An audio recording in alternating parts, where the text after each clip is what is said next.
In today's webinar conversation, we're going to look at what's universally true in all human beings when things look most believable.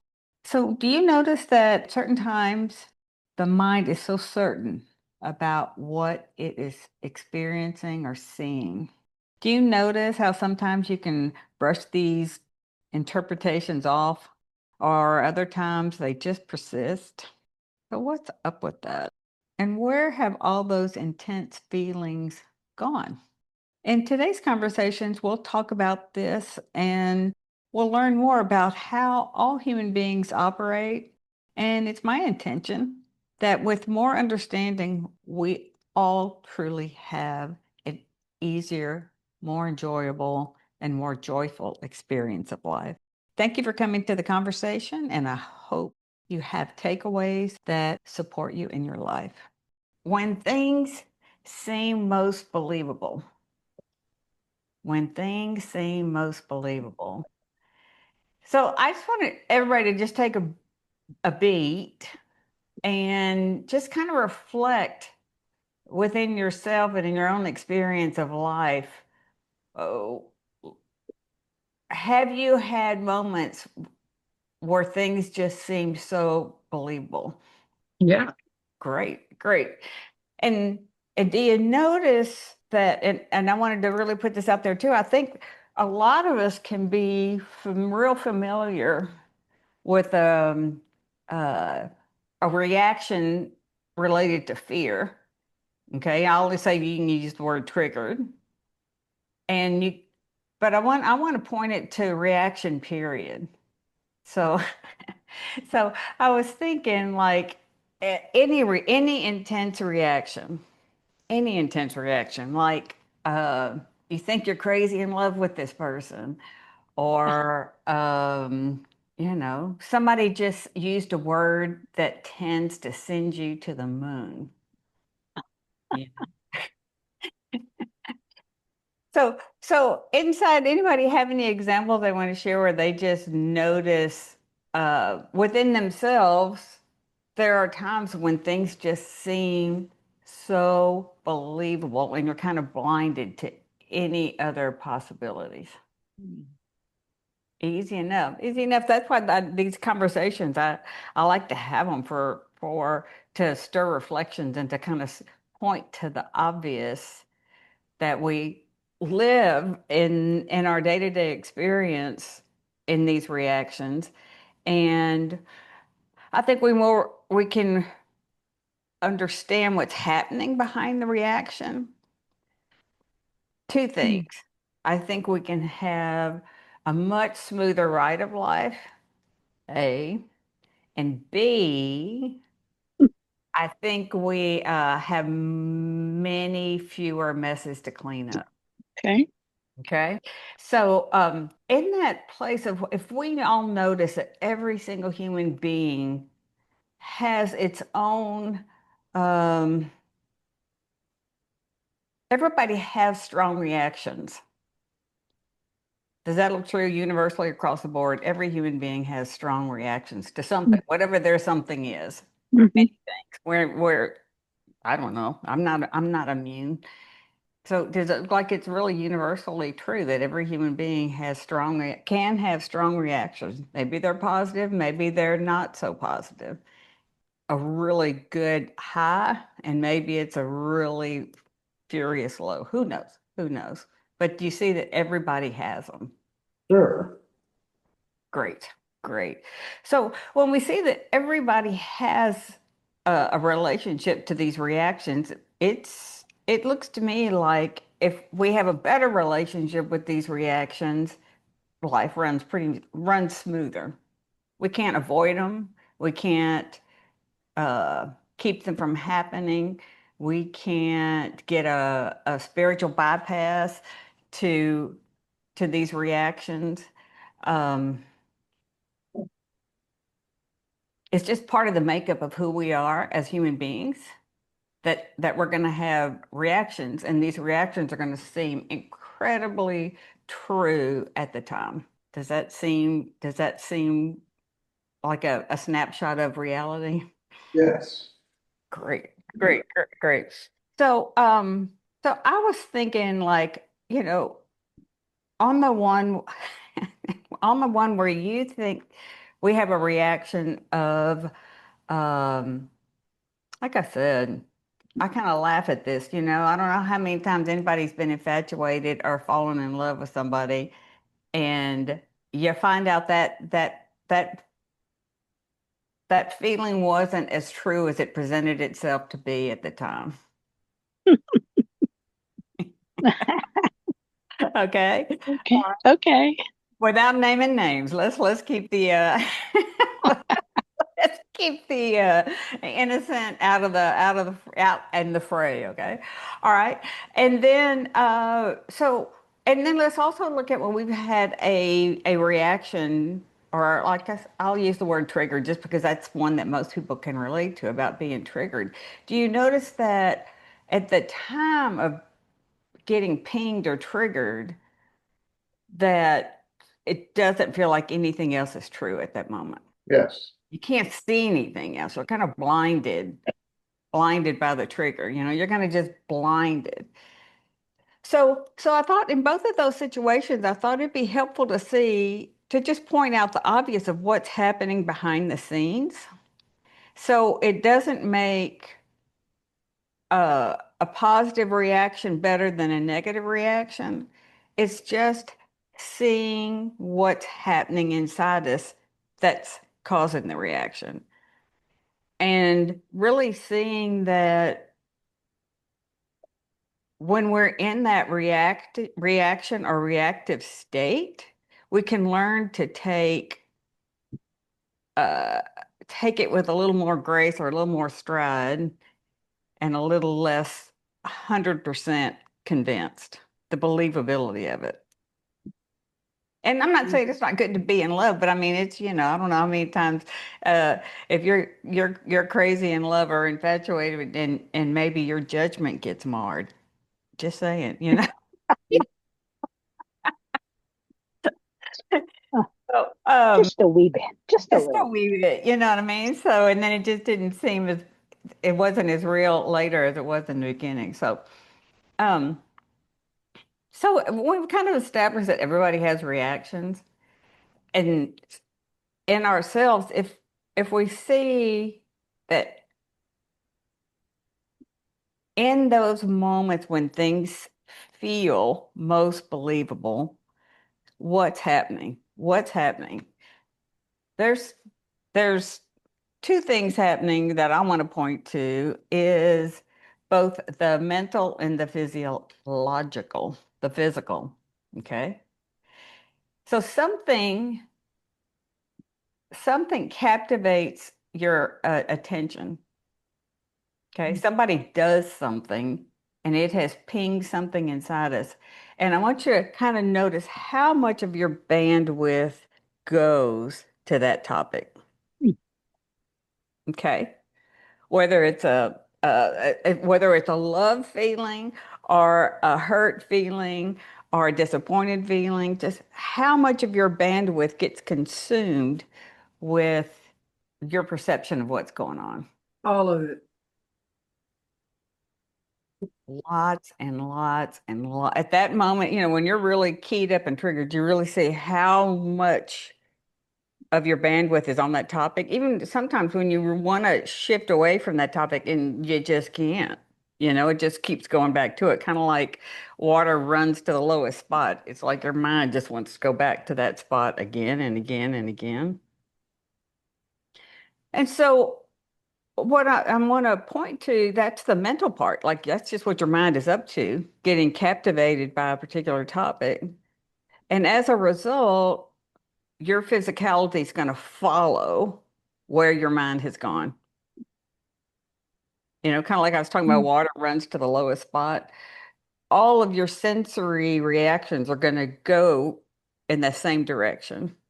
If it's in the direction of love and elation, and this person's the greatest thing that ever walked on water, when we're in that stage, we think they walked on water. And then if it's hurt and triggered and disappointment, all of our sensory responses go to whatever it is in the body that's going to be fed from that state of mind. Everything in your body is going to respond to that, whether it's a sucker punch or tears or crying or. So does that look like it's kind of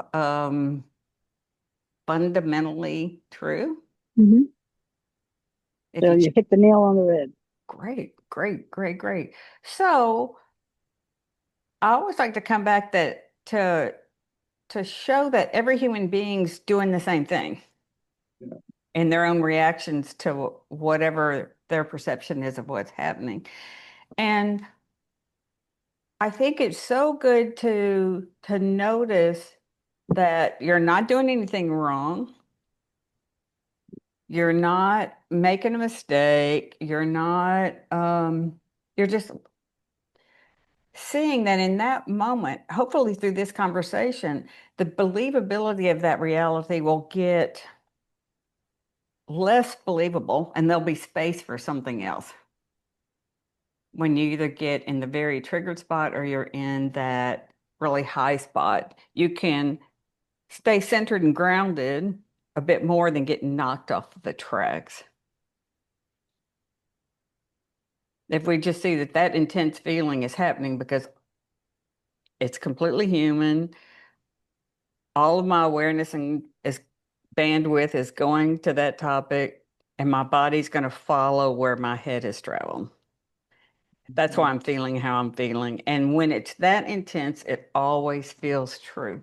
And it feels so true because all of your bandwidth has gone to fund it. All of your bandwidth is funding your perception in that moment,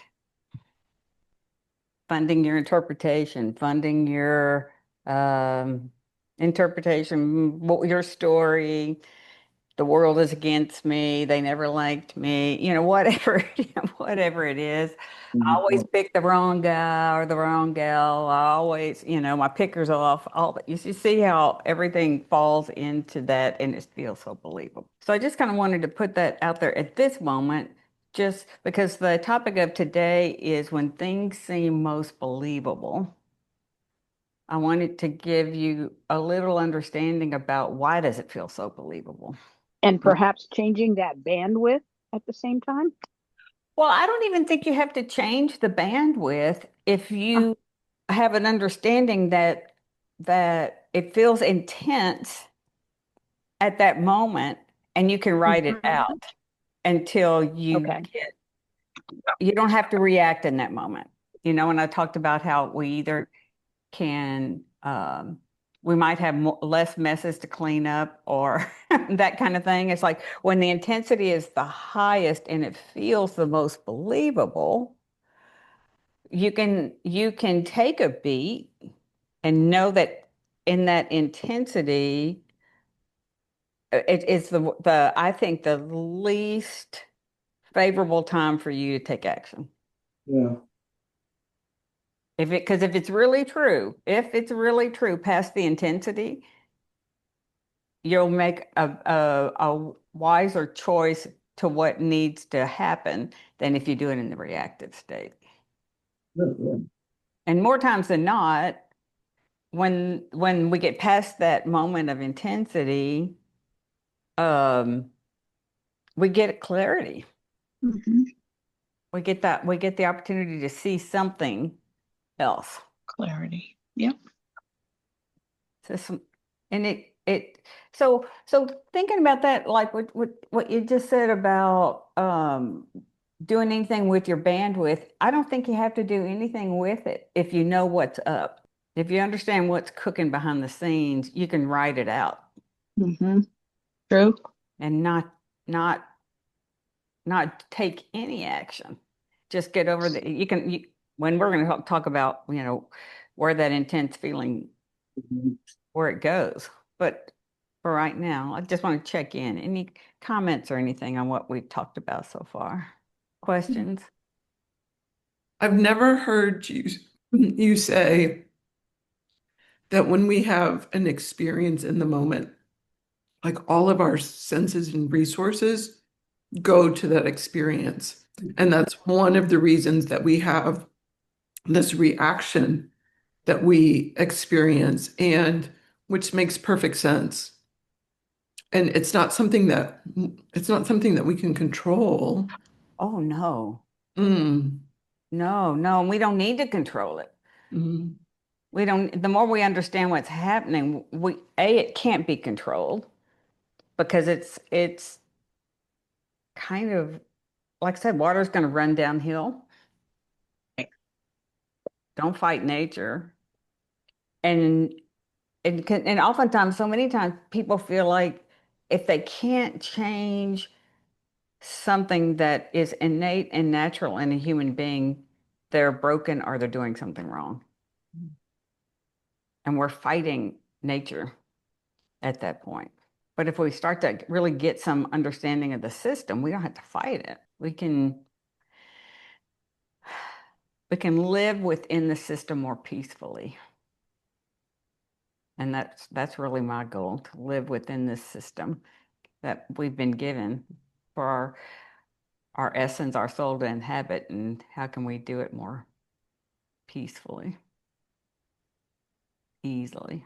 and how often do we add to the response that we have by at some point making ourselves wrong for how we responded, which is not, it just adds to the not being helpful. Totally. It like throws fuel on the fire. Mm. Yeah, very much so. So it could have been a pilot light, and then when we drag our interpretations of ourselves into it, it goes into a wildfire. Mm. And then if here's a great point, if we go into action to try to fix something or feel better in that moment, that's like adding more fuel to the fire. It gets bigger. It doesn't run the course of if we can um if we can really, as almost like a meditation practice, work at not reacting or acting on those intense feelings. That's, to me, that's just like meditation. It's like, wait a minute, can I just do nothing versus go into action? And that allows that intensity to pass through. Well, we don't know it's going to pass through at that time. Like now we're all clear headed and we're having a conversation on it, but we don't know that effortlessly and naturally it's going to pass through if we leave it alone. And we leave it alone through action, and we leave it alone through uh, making it personal about me. Right. It will pass through. So that's because the how many times have we all had intense reactions, but they're not here right now. And Right. I didn't push them out the door because they wouldn't go. If I tried to push them out the door at the time, they wouldn't go. They just fill up the room. I'm not thinking of an example. You're not thinking of an example? Yeah, I guess I'm just so peaceful that I can't even Yay. recall any of those things. Yay. Yay. Well, I'm just saying, okay, here's another way to look at it. Here's another way to look at it.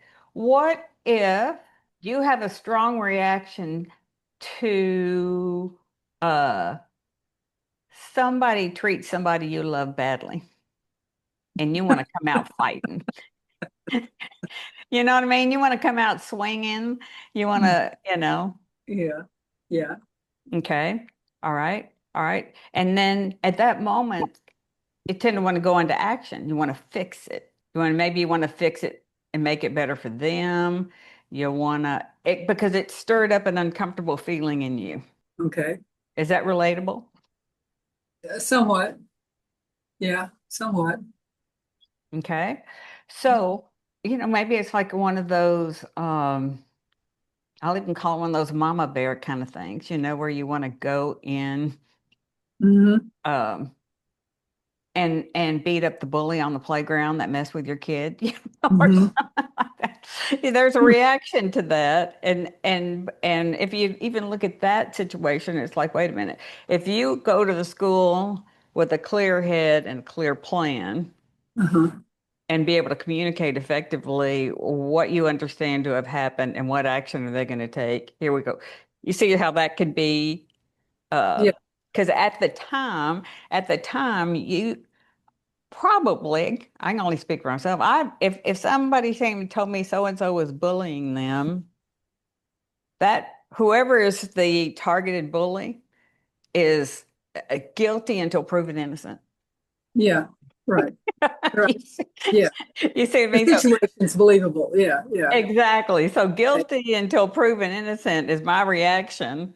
Yeah. And, if I don't react immediately and let those intense feelings pass on through, I'll get a really clear picture and I'll even be able to listen better, you know? Because that person that came to me saying so and so was bullying them, if I'm offline, I can't hear that, well, I may have thrown their backpack over the fence. You know what I mean? Mhm.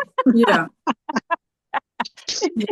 You see what I mean? So Ah, you're when you're in those triggered states too, ah, all your sensory abilities shut down too. You can't hear anything else. All you're Mhm. hearing is Mhm. is the voice of your reaction. Mhm. yep, good point. So is that anywhere Yeah. something that can relatable to having a reaction? Yeah. Yeah, yeah. It's a good examples. Yeah, because we interact with these things all day long, whether it's traffic, whether Right. it's um, the story we make up about why they didn't answer my email, or I need an answer now, or whatever. We're in these kind of reactionary states all the time to what our mind is making up, to very Yeah. to just what's unfolding during a day.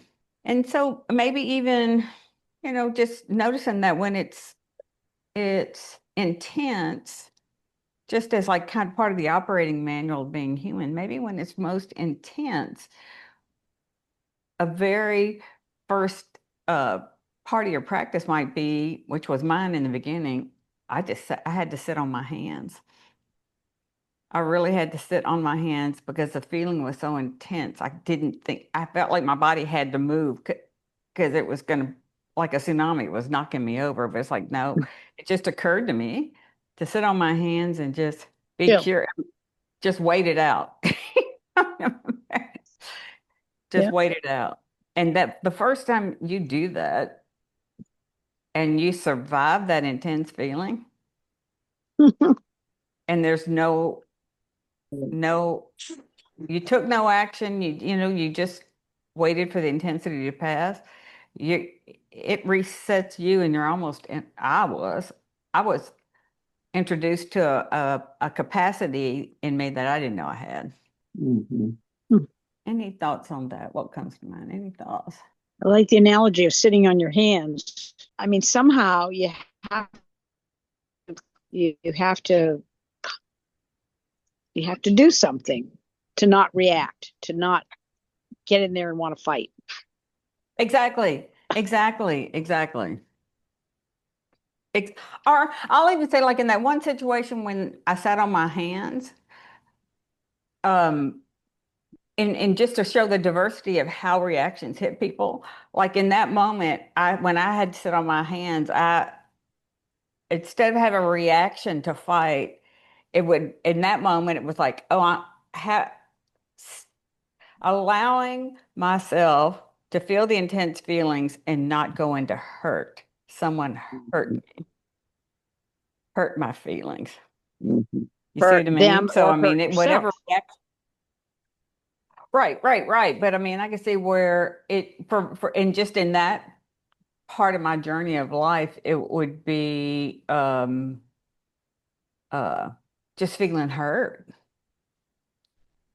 That I would have loved to have come up swinging, but that wasn't what was needed to be healed inside of me. I'd have loved to come up swinging. But I just would collapse into the hurt, the perceived hurt. You see what I mean? Right. Yeah. Or perceived fight.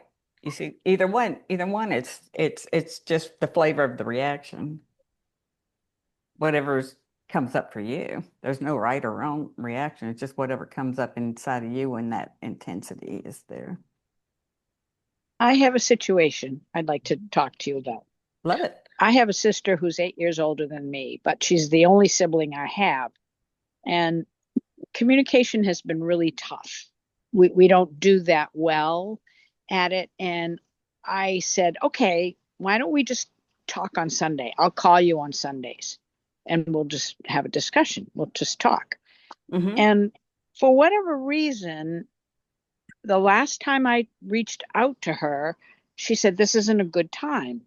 Mm-hmm. And I've gotten to the point where I've had to set my boundaries because it's very painful if I call and she doesn't respond. And then I think, oh, she's ghosting me or whatever. I said, no, it's not that at all. I have to let it be. I have to get my bandwidth opened up and protect myself and say, okay, it is what it is. She doesn't have time or she's not interested or whatever, Mm-hmm. and but I struggle with it. Definitely. I struggle with it. And I can see what you're saying. I just have to let it ride, Mm-hmm. sit on my hands. Well, and I say in that after you get your hands underneath you, after you get Yeah. your hands underneath you, and let the intense feeling pass again. Mm-hmm. That next phase of the game, this is what is I found to be so helpful with siblings. Um, they're the same person whether they're talking to me or anybody else.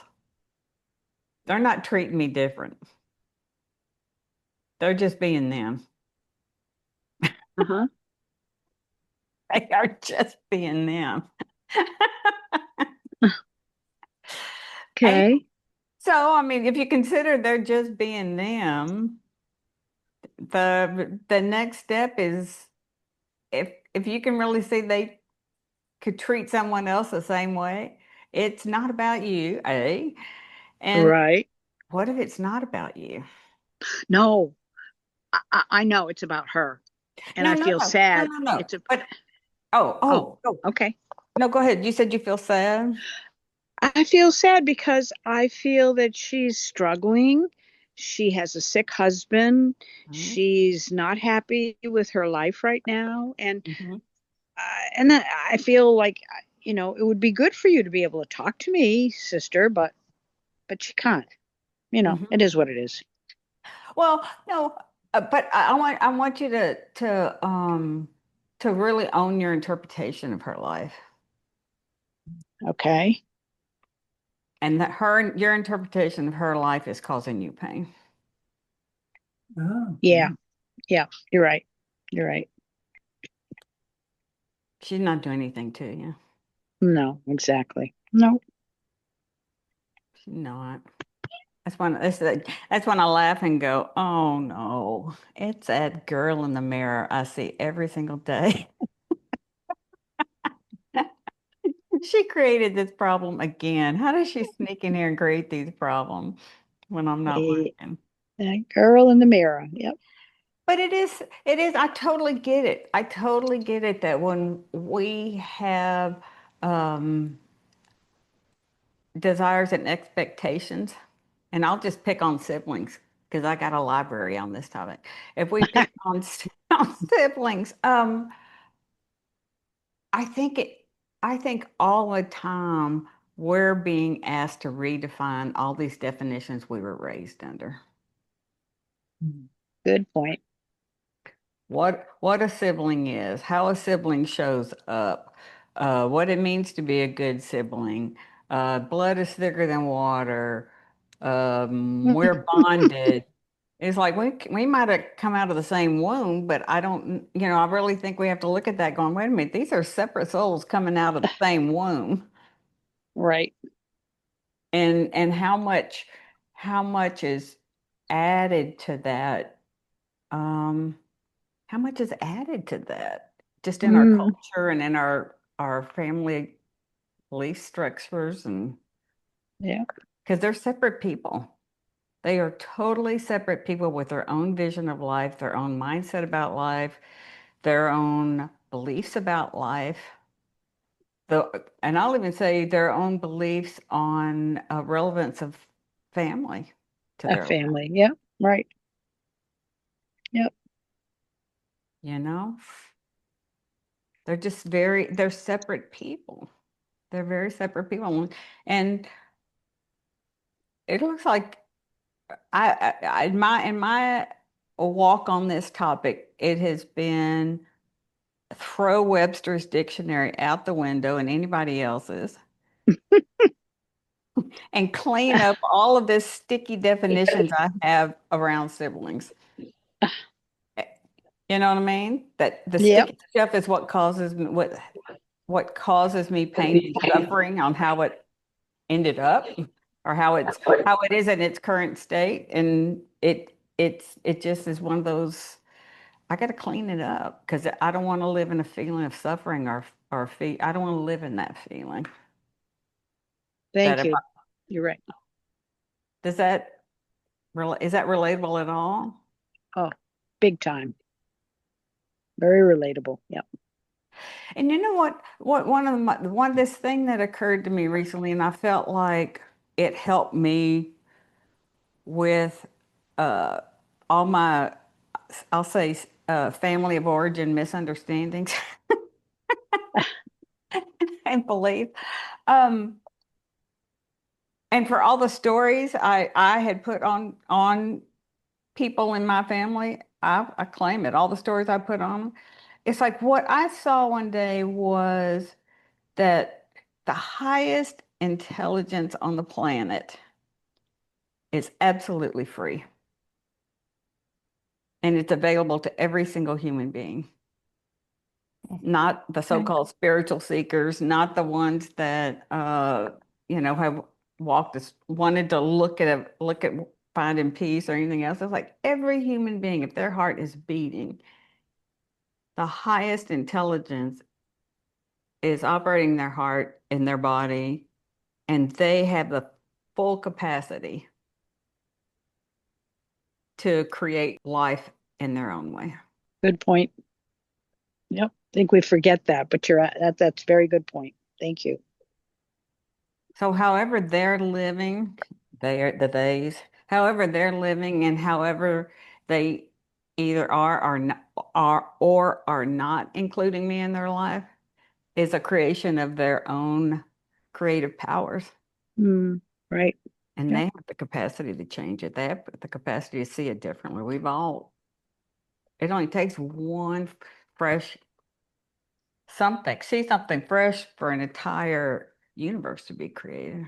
I'm sorry that I'm in a public space and I can't have my video currently.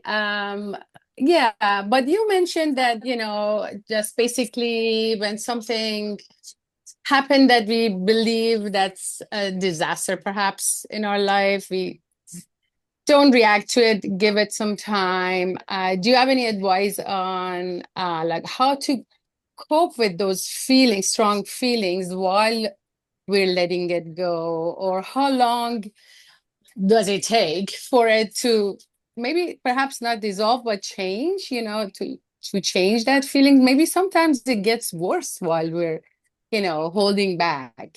I don't know if that makes sense.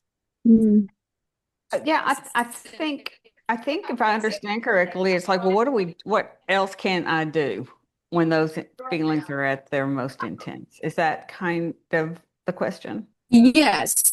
Yeah.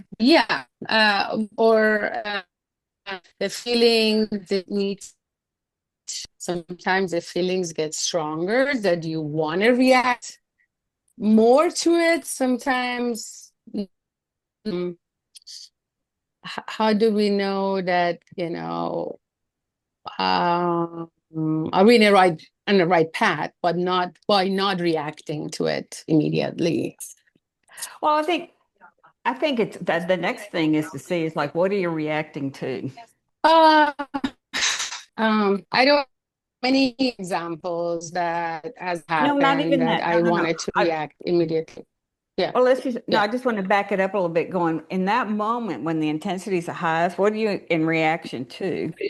In reaction to what's in your head. Unless somebody's standing right in front of you, then there's True. a And it's situation. always yeah. There's always a phone handy that you can send a message or call or, all of those. Well, and you can always do that. You can always do that. If that's the path, there's not a right or a wrong. You can always do that. I'm just saying that a feeling can never hurt you. Reacting to a feeling is a whole different game. If it's Yeah, just a true. feeling, if it's just a feeling and you really get that it's just a feeling Mhm. and a feeling can't hurt you, it just can't unless I you see. react to it. I see. So, yeah, just go through the feelings and not react to it, Yeah. whatever it is. But I really think it's so important because when it feels most believable, when we're triggered or all of our awareness is on it, our bandwidth is on that topic, and the intensity is the highest.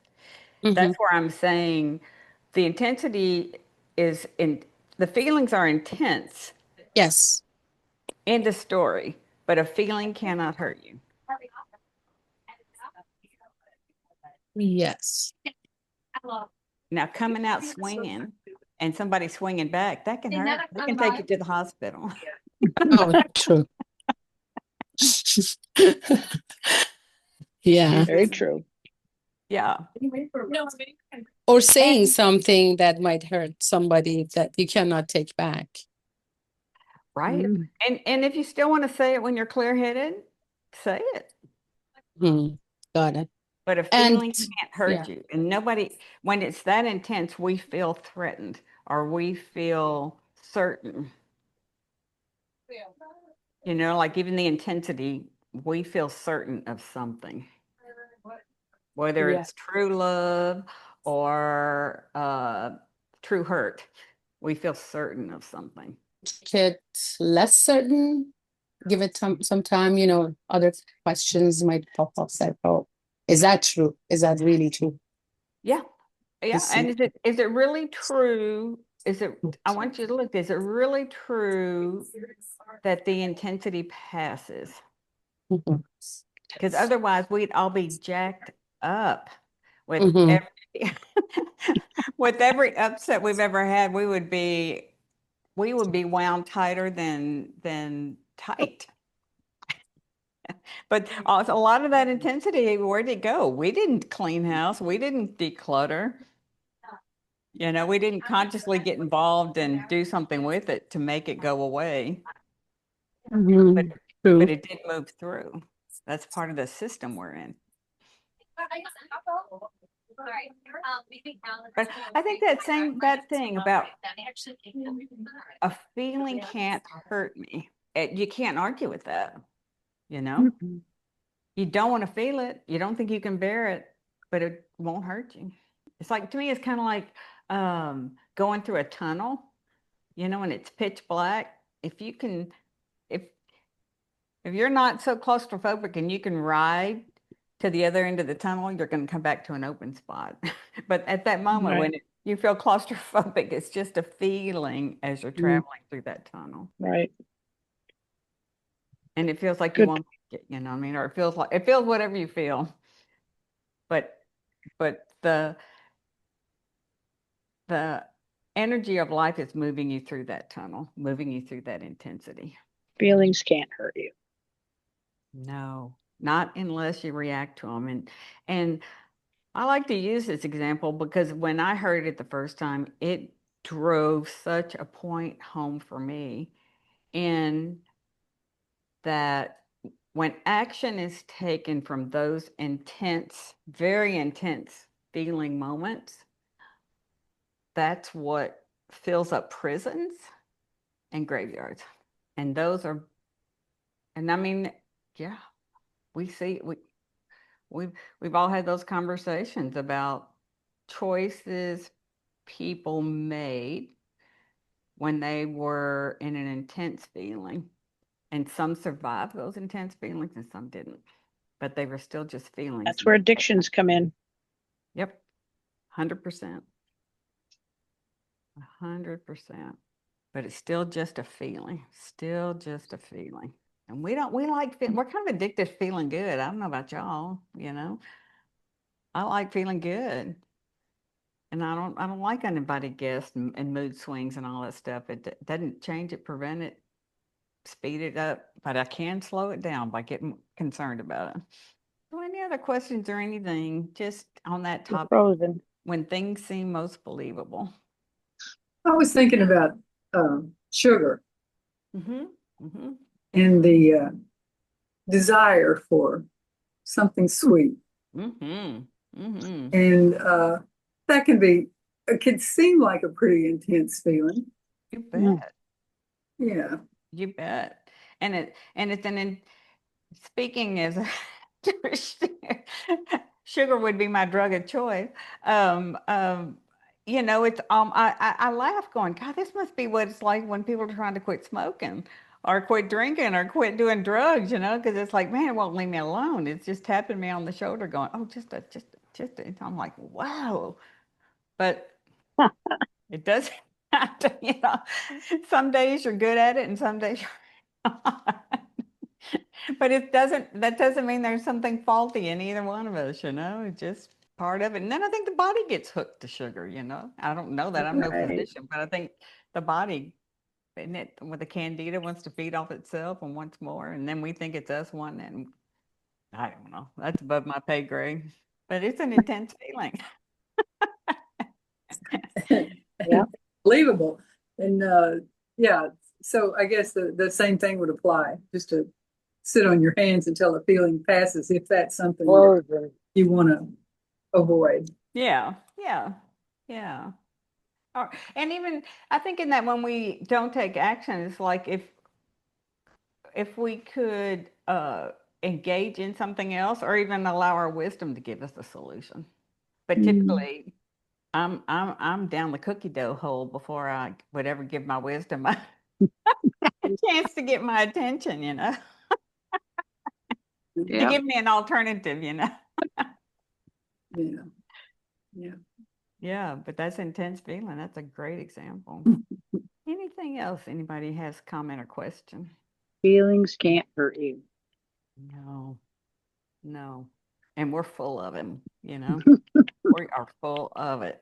All kinds of feelings, because we're our sensories and our feeling states getting funded all the time about where my head's at, from where my head's at. Wonderful. Well, I can't thank y'all enough for coming to the conversation. I so appreciate it. I just love the fact that friends can gather and have a conversation on some topic and be in community.